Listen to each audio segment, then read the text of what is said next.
জানেন কি, বছরের সবচেয়ে বরকতময় দিনগুলোর মধ্যে রয়েছে জিলহজের প্রথম 10 দিন। এই দিনগুলোতে করা ছোট ছোট আমলও আল্লাহর কাছে অনেক প্রিয় হয়ে যায়। এমনকি কিছু আলেম বলেন, এই দিনগুলোর নেক আমল রমজানের শেষ দশকের আমলের সাথেও তুলনা করা হয়। তাহলে প্রশ্ন হলো, এই 10 দিনে আমরা কি কি আমল করলে আল্লাহর রহমত, মাফ ও বরকত পেতে পারি?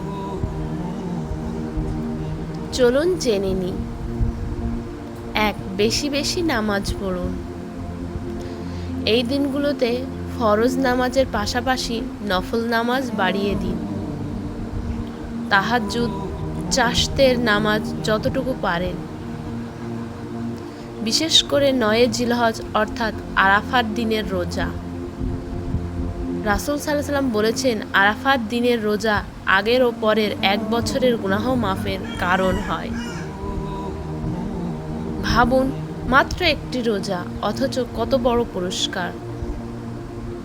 বেশি বেশি তাকবীর পড়ুন। এই দিনগুলোতে পড়ুন। রাসূল সাল্লাল্লাহু আলাইহি ওয়াসাল্লাম এই দিনগুলোতে বেশি বেশি তাকবীর, তাহলিল ও তাসবিহ পড়তে উৎসাহ দিয়েছেন। কোরআন তেলাওয়াত করুন।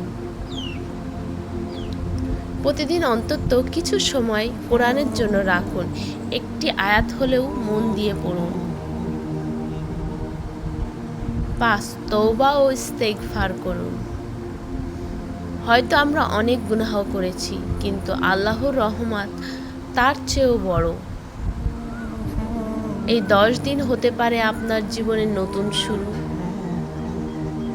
বারবার বলুন, আস্তাগফিরুল্লাহ ওয়া আতুবু ইলাইহি। 6. দান সাদকা করুন। অল্প হলেও দান করুন। একজন ক্ষুধার্ত মানুষকে খাবার দিন, কাউকে সাহায্য করুন, কারণ আল্লাহ দানকারীদের ভালোবাসেন। 7. কুরবানির নিয়ত করুন। যাদের সামর্থ্য আছে তাদের কুরবানির প্রস্তুতি নিন। এটি শুধু পশু জবাই নয়, এটি আল্লাহর প্রতি ভালোবাসার প্রতীক। হয়তো আমরা জানি না এই জিলহজই আমাদের জীবনের শেষ জিলহজ কিনা।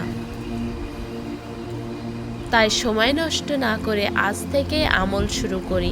হয়তো এই 10 দিনের এই দোয়াই বদলে দিতে পারে পুরো জীবন। আল্লাহ আমাদের সবাইকে বেশি বেশি আমল করার তৌফিক দান